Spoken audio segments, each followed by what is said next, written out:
The following is a presentation of Apologetics Press.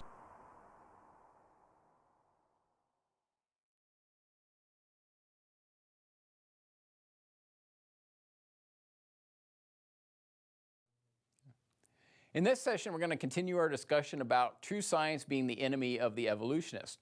Now, in the previous session, we talked a lot about life spontaneously arising from non-life. And we talked about how when Charles Darwin first started to repopularize the theory of evolution, again, the theory of evolution was really first proposed over 25 centuries ago. But when Charles Darwin first started to repopularize it, there was this tremendous effort by evolutionists and atheists to try to find some way that life could spontaneously arise, to find some simple life form, some imperfect life form. We talked a lot about Ernst Haeckel and how he claimed to have found simple, imperfect life that he called Monera, and how he'd even studied them and knew their behavior. But again, of course, we also found that once the scientific methods had improved, once the capability of science had improved at that time, that they discovered that Monera actually didn't exist. They were just, again, just simple compounds precipitated, inorganic compounds precipitated out of seawater. And so, again, we see this general theme that as science progresses, as science advances, if we move from primitive instruments, primitive techniques to more sophisticated techniques, we see time and time again that true science is the enemy of the evolutionists. And I believe at the last session we concluded by pointing out that even the evolutionists themselves now realize this problem. They've calculated, say, the odds of simple proteins forming and come up with odds of, say, 1 and 1 followed by 135 zeros. Just impossible odds, even for a simple protein. Talked about Fred Hoyle's calculation of the proteins in an amoeba being able to randomly form. Again, showing that those odds are really insurmountable. I believe he calculated 1 and 1 followed by 40,000 zeros. And again, far worse odds for just the chemicals needed to form a simple organism. And so, again, the theme, true science is the enemy of the evolutionists. What we're going to continue with today is talking about if we were to have, say, simple life somehow in existence, is there any credible mechanism for that simple life to turn into more and more complicated life? And again, want to stress simple life, vastly more complicated than anything humans have ever been able to create. So there really is no such thing as simple life. But for the sake of using common terminology, if we were to take what evolutionists would call simple life, is there any credible mechanism whatsoever for turning that simple life into more and more complicated organisms? Now, a mechanism that's often proposed by evolutionists is natural selection. And so I want to read a quote from a biology textbook about natural selection. And I should point out right up front that both evolutionists and creationists agree that natural selection works. And so there's no debate here. And so this is another point. It's interesting that a lot of times in the discussion between evolution and creation, a lot of times a straw man is set up against a creationist, the idea being to set up a straw man and then show how easy it is to knock down. And a straw man set up claiming that somehow creationists don't believe in natural selection. And again, as we talked about in the first session, creationists believe strongly in natural selection. They realize that since death entered the world, natural selection has been in action. But let's go ahead and read a description of natural selection, again taken from a standard biology textbook. It says, variation is the raw material for natural selection. Living things face a constant struggle for existence. Only some individuals survive and reproduce. Natural selection results in genetic change. Species adapt to their environment. And examples that are typically given are peppered moth, sickle cell anemia, blind cavefish, and bacterial resistance to antibiotics. And so again, with this particular definition of natural selection, there's really nothing in that definition that creationists would disagree with. Now, where the disagreement starts to creep in is oftentimes textbooks, instead of calling natural selection, they'll start to refer to natural selection as microevolution. And the idea is, they say that natural selection, since it can result in small changes in organisms, that these small changes, they call them microevolution, and somehow the inference is that if you have lots and lots of microevolution, that eventually that would lead to macroevolution. And what we'll see is that microevolution is actually meaningless in terms of the overall viability of the theory of evolution, or it actually shows the opposite. In other words, what people will call microevolution actually shows the opposite of macroevolution. The reason for that is microevolution, natural selection in action, the genetic information that's being selected from already exists, and quite often when natural selection occurs, genetic information is actually lost. So in other words, when natural selection is acting on pre-existing genetic information, that action can result in part of that pre-existing genetic information being lost. When that occurs, that is actually the opposite of evolution. And so lots of microevolution, rather than leading to macroevolution, actually would lead to the opposite of macroevolution. And so that's a point, and we'll make that point on several slides. But again, that's a very important difference. The creationists and evolutionists agree on natural selection, but it's borderline deceptive to call natural selection microevolution. The reason that's borderline deceptive is, again, by trying to have the student or the reader infer that obviously lots of micro leads to macro, where in the cases, all observed cases of microevolution, it's either neutral, not applicable to macroevolution, or it's actually demonstrating the opposite of macroevolution. Start out with some typical examples given in textbooks. And what I'm going to do is I'm going to give the textbook version of these examples. I'm going to start out with the peppered moths. The reason I say the textbook version, there's actually been a lot of talk in the past few years that this whole peppered moth story may have been fabricated, that it might not have actually occurred at all the way it was presented in textbook, literally for decades. And so, but I'll go ahead and give the textbook example of the peppered moths. And the idea, again, as presented in biology textbooks, was that there's two types of peppered moths. You have the typica form, which you see on the left side of the screen, that is typically it's has a light and dark modeling on it, and that's called the typical form. And then you also have the carbonaria form, which is a very dark form of the moth. And so as you can see, you have a type of moth that's kind of lighter with a little bit of dark spots on it, and then a very dark colored moth. And the idea was that before the 1850s, or the way the story goes, most of the peppered moths that people would find were the lighter colored moths, the moths that were fairly light, but they had some dark speckles on them. And very few of the pure dark, very few of the carbonaria form were found. And the reason is that the moths would sit on birch bark, and the typica form would blend in much better with the birch bark and be much harder for predators to find. And so, in other words, if these moths were sitting on birch bark and a bird was flying around, the bird would not be able to see the typica form, but would be able to see the carbonaria form. The carbonaria forms would tend to get eaten, and that resulted in perhaps 98% of the moths being the typica form and only 2% being the carbonaria form. But then the story goes that during the Industrial Revolution, had a lot of soot released into the atmosphere. And so we have soot being released into the air. That soot deposits on birch bark, and now the carbonaria form blends in better. In other words, since the birch bark has been darkened, it's soot-colored, the carbonaria form blends in better with the bark.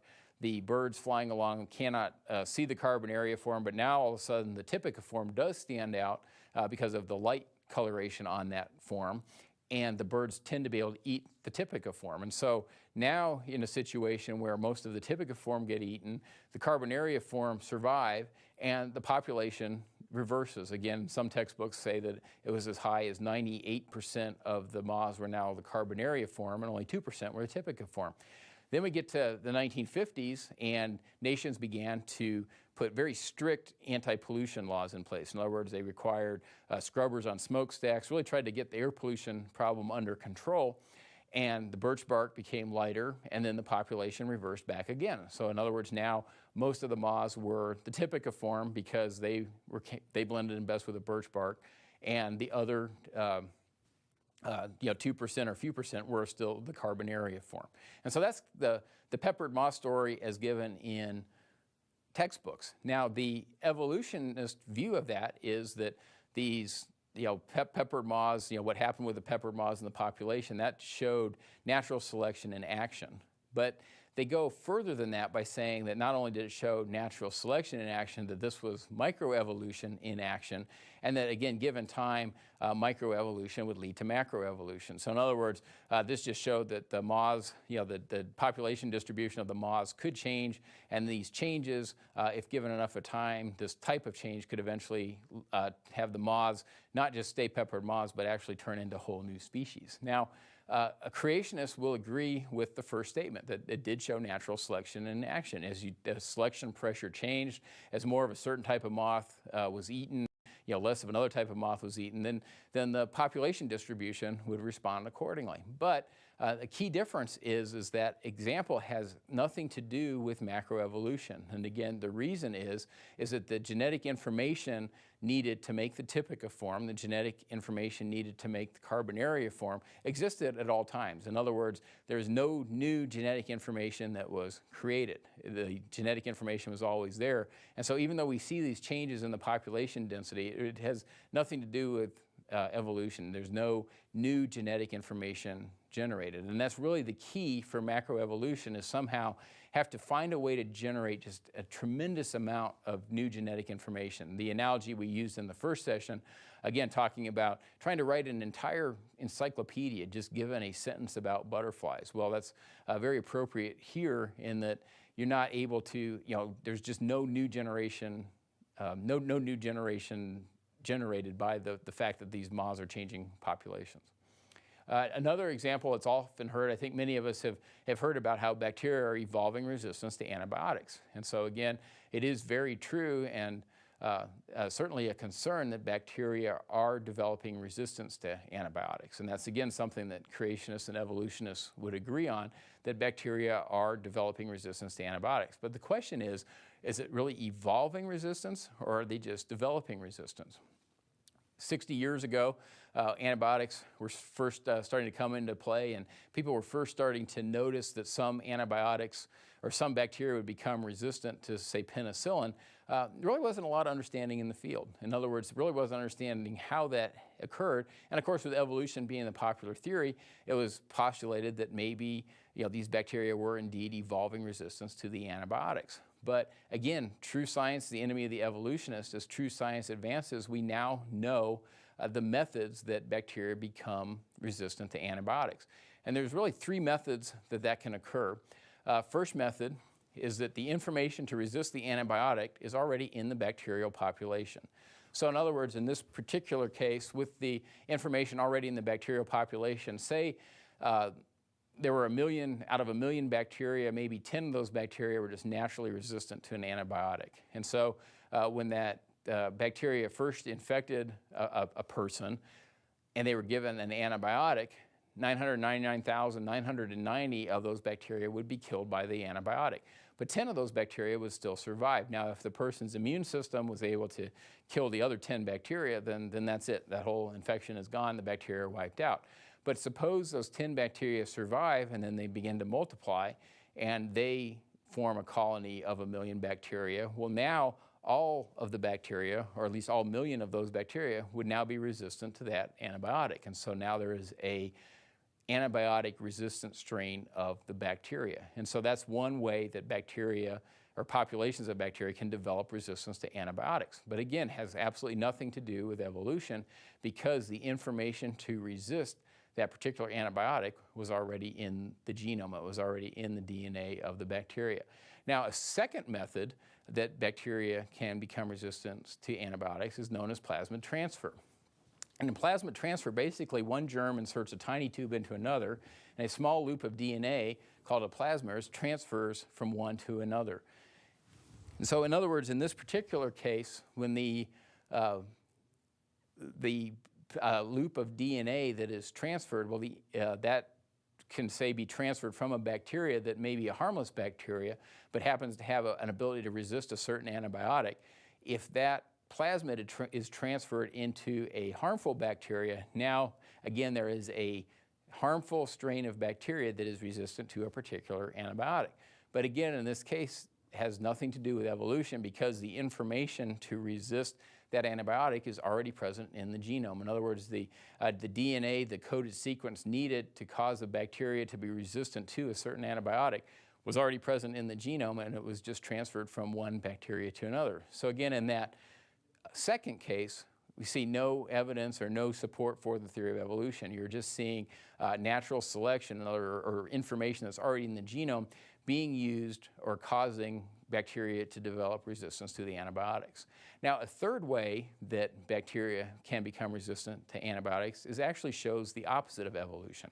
In other words, in this case, information is actually lost. For example, in some instances, a bacteria can become resistant to an antibiotic by losing a control gene. For example, if a bacteria were to have a control gene where a certain amount of a certain enzyme is produced, with that enzyme making the bacteria resistant to an antibiotic. Well, if it loses that control gene, it'd be like pulling the thermostat out of an air conditioning or a heating unit. So you pull the thermostat out, heat's either on full blast all the time or the air conditioning's on full blast all the time. It's a less sophisticated system, but in some situations you could at least view that as maybe not being harmful. But in the case of a bacteria, again, you pull this control gene out, now a tremendous amount of a certain enzyme is going to be being produced. And typically, if that bacteria is just out in a normal environment, that's bad for the bacteria. In other words, it's wasting all of this energy producing an enzyme that it really doesn't need that much of. But if that enzyme happens to make it resistant to a certain antibiotic, now if bacteria have infected a person again, that person takes an antibiotic, well, all the bacteria that have not had this information losing mutation, if they all get wiped out by that antibiotic, but then this one bacteria that has had that mutation will actually be more likely to survive and multiply and become a resistant strain of bacteria. And so the point being is that is another way that bacteria can develop resistance to antibiotics, but it's a way that involves actually a loss of information. And again, we're talking about trying to turn a relatively simple organism into a very complex organism, which requires a tremendous amount of new information to be generated. And so even in the case of bacteria, even though we will often hear bacteria evolving resistance to antibiotics, we again see that that has nothing to do with evolution. It's actually showing the opposite. I heard a great analogy once, microevolution. Again, either information is conserved or information is lost. And so the question is, given lots and lots of microevolution, could that lead to macroevolution? And the analogy was, is say someone decided to go into business. And so they formed up a business, and every time they made a sale, they either broke even or they lost money. Then the question was, of course, well, can they make that up in volume? In other words, if you either make zero money or lose money, what's going to happen the more you sell? Well, obviously, eventually, especially if you're losing money on some sales, eventually you're actually going to go bankrupt. You're not going to have a successful business. And so the same analogy again applies when we look at what evolutionists will call microevolution. We either see information staying the same or information decreasing, actually losing information.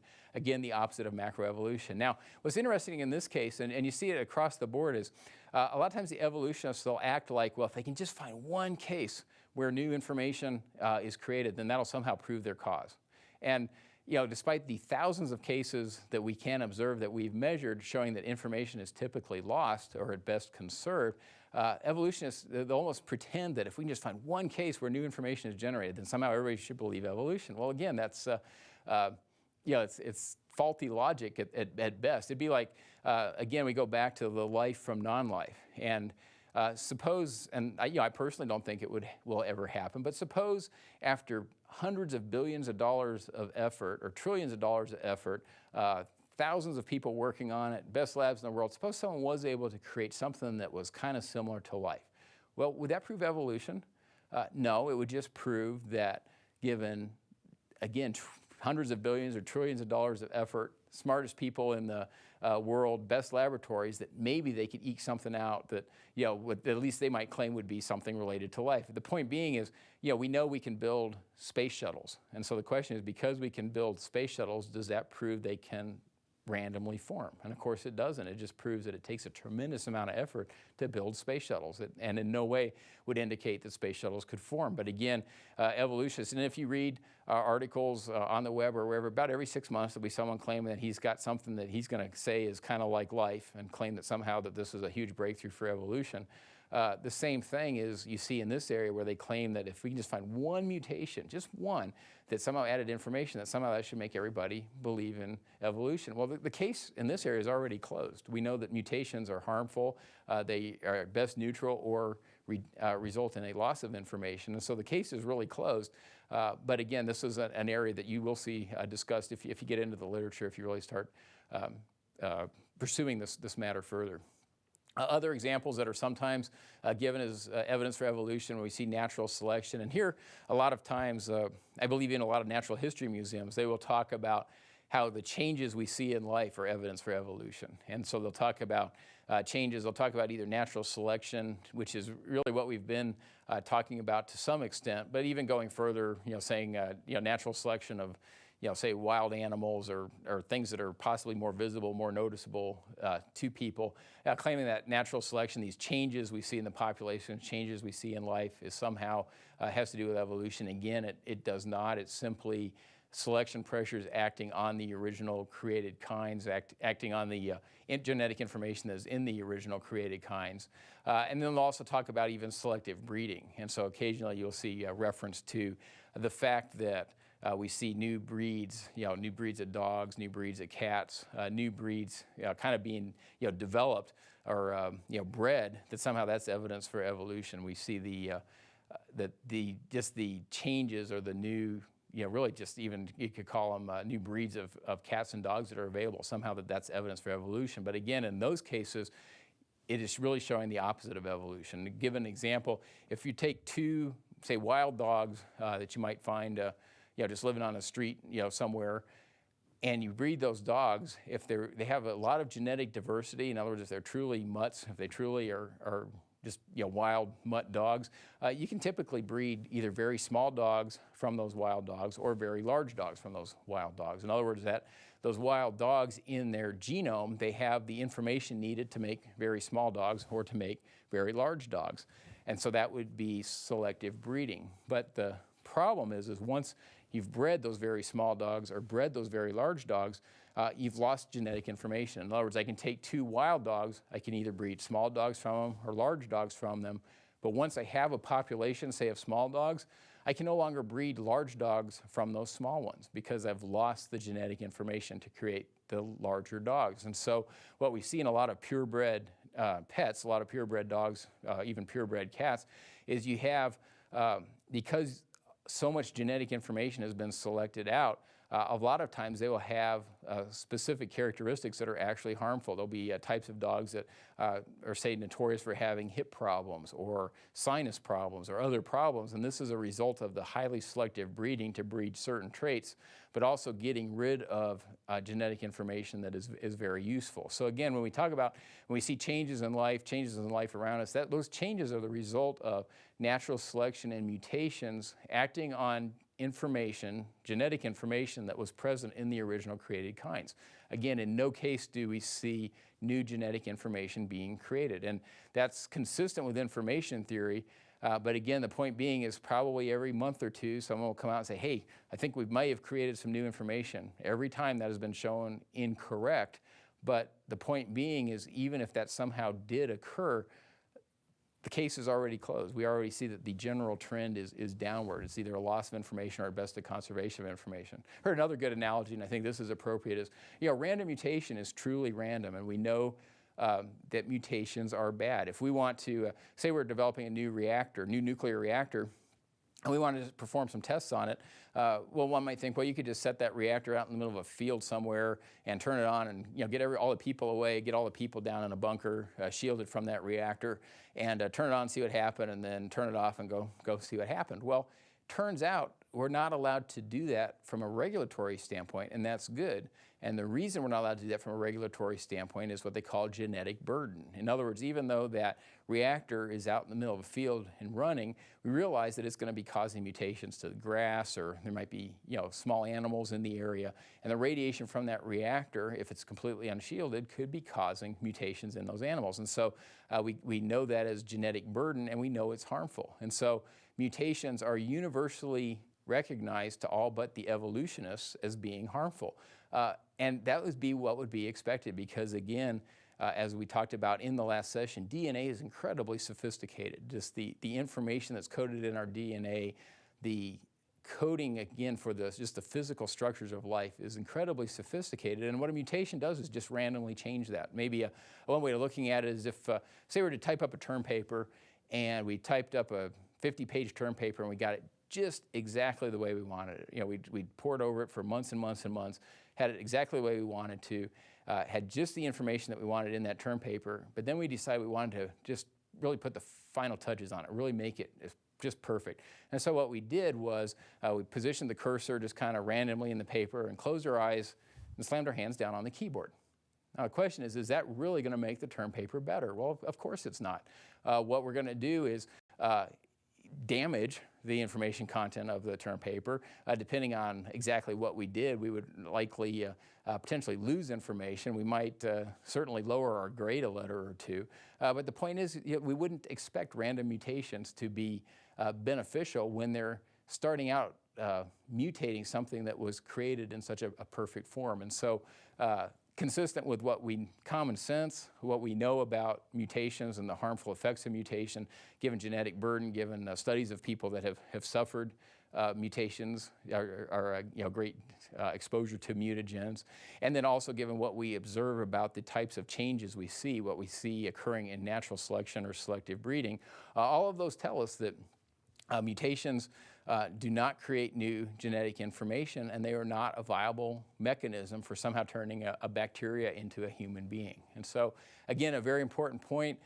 It's, again, relatively new. Our knowledge of DNA, our knowledge of how mutations act, and our knowledge of how physical characteristics are expressed is still developing, and it's just developed tremendously over the past few decades. But given that knowledge, we again now know, as science has advanced, true science is the enemy of the evolutionists, and we now know again that you do not generate new genetic information via random mutations. Another area where the advances in true science have shown that evolution is, at least some of the premises of evolution are false, is an area called vestigial organs. And this is kind of interesting. In the late 1800s, again, when people were looking for ways to support Darwin, or at least evolutionists were looking for ways to support Darwin, looking for ways to try to claim that evolution was true, there was this argument put forward, and it's called vestigial structures. And the idea was that these vestigial structures were organs or structures in our body that were just evolutionary leftovers. They really served no purpose. They were just there because they were there before we became human, when we were some pre-human life form. Read a couple of quotes. This is a quote from a popular biology textbook. It says, "Vestigial structure that is a remnant of an organism's evolutionary past and has no function, from the Latin vestigium, meaning footprint." And so that's the atheistic evolutionist definition of a vestigial organ. Now, from a biblical creationist standpoint, we realize, again, it's been 6,000 years since Adam sinned. You would expect some degradation in the functions of certain organs given that amount of time. But vestigial organs, at least as defined by the evolutionists, do not exist. In other words, there is no such thing as evolutionary leftovers. People didn't used to be apes or some other lower life form and somehow are carrying forward these vestigial forms. And again, so the biblical explanation is also that vestigial structures, again, that were highly popularized in the late 1800s, really was just evidence for scientific ignorance. It had nothing to do with evolution. Go on a little bit about what's also taught. Again, these are some quotes. It says, "Vestigial structure is a body part that no longer has a function. How is a vestigial body part evidence of evolution?" What I like about this quote is, when it says, "How is a vestigial body part evidence of evolution?" You see, this is also a very popular theme in a lot of biology textbooks. Rather than teaching the students to think objectively, to really be objective about the evidence, they try to view everything in terms of, how is this evidence for evolution? Anything you see, how can that be construed to be evidence for evolution? Again, in the first session, we talked about that as being really a characteristic of false religions, trying to construe them so that no matter what the evidence, no matter what happened, it was somehow evidence for that particular false religion. We see that in this case, and we'll have a few more examples, but again, just where many of the biology textbooks will even go as far as any observation that's made, try to somehow construe that as evidence for evolution. Another quote, and this was available at the time of the Scopes trial, says, "There are, according to Wiedersheim, no less than 180 vestigial structures in the human body, sufficient to make of a man a veritable walking museum of antiquities. Among these is the vermiform appendix. These and numerous other structures of the same sort can be reasonably interpreted as evidence that man has descended from ancestors in which these organs were functional. Man has never completely lost these characters. He continues to inherit them, though he no longer has any use for them." And again, we won't have time during this seminar to talk about the Scopes trial, but it's really a fascinating study. But this was some of the pro-evolution evidence that was available during that particular trial. Now, We move on to what's not taught. Basically, to sum it up, is that functions have been found for all structures and organs that were once thought to be vestigial. So again, functions have been found for every one of those 180 organs and structures. And so really even the evolutionists have stopped using this argument. Now it still makes the popular press. I believe one of the a popular magazine had an article on vestigial structures in about 2004. And so again, it still occasionally makes the popular press. But this particular argument now has even been typically thrown out by the evolutionists, although again still appears in many biology textbooks, natural history museums, and certain so-called science type magazines that are geared towards the public. The other points related to this type of argument is a few years ago when we were first studying DNA, or first really starting to understand DNA, if some of you might remember, for a few years there was talk about junk DNA, and this kind of flared up that there was this junk DNA. Maybe that junk DNA was somehow left over from our evolutionary past. But again, we now know that all DNA has function, or the more we study DNA, the more we define functions for DNA that was previously thought to be junk. So again, this is another evidence of not for evolution, but just of scientific ignorance. In other words, science not progressing to the point where we understand a function and then having evolutionists try to claim that that's support for their theory. And again, there's nothing wrong with scientific ignorance. That's what makes science fun. But we, again, have to realize that that's what it is. We have more to learn, and not that it's somehow support for a false religion. Few quotes on, again, what's not taught relative to vestigial structures. I want to read a quote on the appendix. The appendix was probably the last holdout.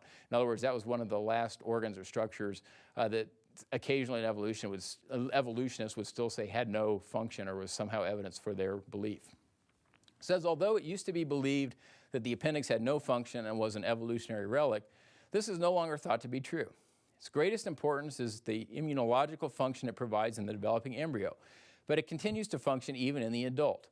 The function of the appendix appears to be to expose circulating immune cells to antigens from the bacteria and other organisms living in your gut. That helps your immune system to tell friend from foe and stops it from launching damaging attacks on bacteria that happily coexist with you. By the time you're an adult, it seems your immune system has already learned to cope with the foreign substances in the gastrointestinal tract, so your appendix is no longer important.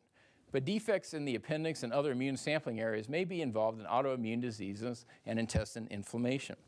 So from that particular quote, we see again numerous functions of the appendix have been identified. Let's read another quote relative to the appendix. It says, in humans, the appendix was thought to have no physiological function. However, it is now known to play a role in fetal immunity and in young adults.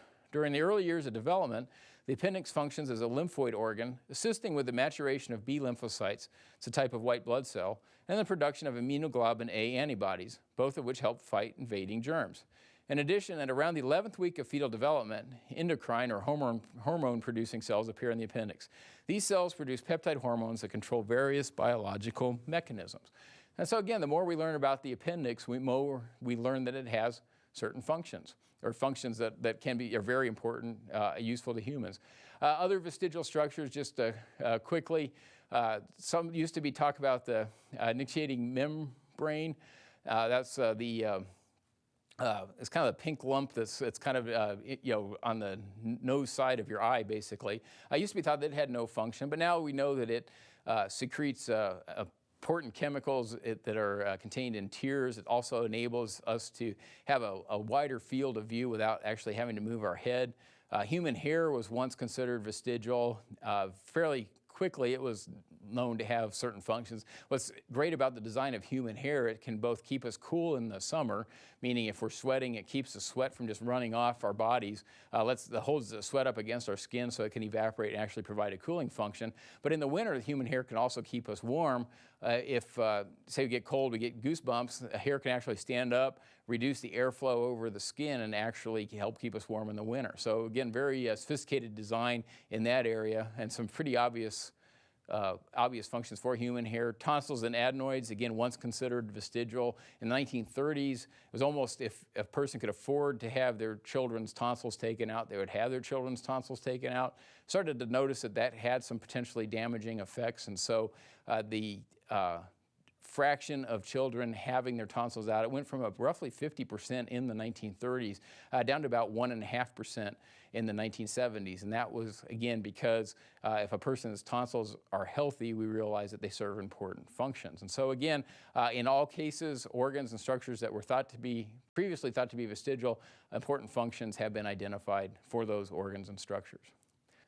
Another area where true science is the enemy of the evolutionists in the area of what's called transitional forms or missing links. And the reason this is the enemy of the evolutionist is the idea is in the process of, say, a bacteria turning into a human, there should be lots of transitional forms or lots of intermediate steps. In other words, some of the steps that have been proposed, they propose that perhaps land mammals somehow turned into whales, or they'll propose that maybe dinosaurs turned into birds. And we'll talk about that a lot more in future sessions, but just want to give a couple of introductory slides as we wrap up today. And I'll start out just talking about some of the missing links, at least associated with human development. In other words, the idea that looking for missing links that somehow would give some indication that maybe apes turned into humans. And I'm going to use two famous examples, and the reason for these two famous examples is this was evidence that was actually available at the Scopes trial. Again, the Scopes trial being a separate subject, but it was really a trial to determine if professors or atheists should be allowed to teach that humans evolved from apes, that somehow apes had developed into humans. And both of these cases were presented or available as evidence that somehow apes could turn into humans. And so the first example is called Nebraska Man. And as you can see from the slide here, Nebraska Man was based on a tooth found in February of 1922 in western Nebraska. And that tooth was declared human by Dr. Henry F. Osborne of the American Museum of Natural History in New York. It was announced to the world in April, and the Illustrated London News of June 24, 1922, published articles, illustrations, and a pedigree of the human family drawn up by experts. And again, this was cited as proof of evolution during the Scopes trial of 1925.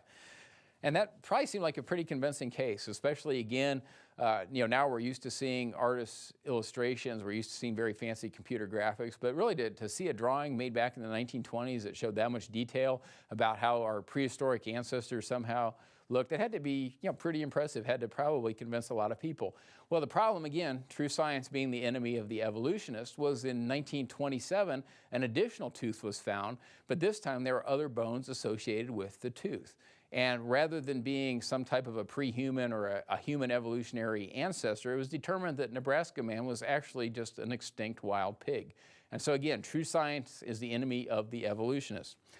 Another famous example was Piltdown Man. Now, Piltdown Man was viewed as a potential missing link really from about 1912 to 1953. And it turned out it was actually a very elaborate hoax. Some bones were basically planted near Piltdown, England. They took the skull of a human, a 500-year-old human skull, and they tried to match that up with the jawbone of an orangutan. But the jawbone of the orangutan had been altered. It actually had the teeth filed down to appear a little more human, so it wasn't quite as obvious that it was just the jawbone of an orangutan. And then those bones were allowed to be found. And again, this, as with Nebraska Man, this particular skull or this combination, it was declared to be human, and it was, again, viewed as some kind of a missing link or some kind of evidence of apes turning into humans. Now, an important question that we need to ask here is, the way this hoax was discovered was basically just by looking at the evidence. And the file marks on the teeth, the file marks on the orangutan jaw that was used to make this hoax or to construct this hoax, they were actually visible.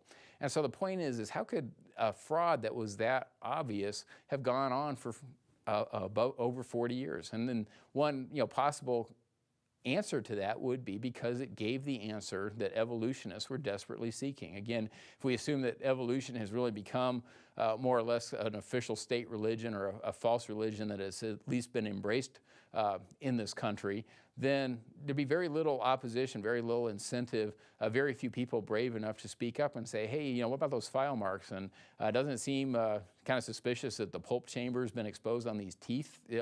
Just basic questions. But apparently they weren't asked in this case because, again, it was giving the desired answer, given the answer that people were desperately seeking. Again, for anyone really looking at it objectively, looking at scientifically, it was a very obvious fraud. And this really comes back to a main point about fossils, which again we'll cover a lot more in the next session, is that fossils can really be interpreted very subject to interpretation based on the desired outcome or the desired significance of the fossil. And so a wide range of interpretations, same fossil, and oftentimes how a fossil is interpreted is really just based on what a particular theory or what the current in vogue theories are related to that particular species or that particular fossil would be subject to, and can often have very little to do with any actual fossil evidence. Again, we'll continue on true science being the enemy of the evolutionist in the next session. This has been a presentation of Apologetics Press, an organization dedicated to the defense of New Testament Christianity. Visit us on the web at apologeticspress.org or call 800-234-8558.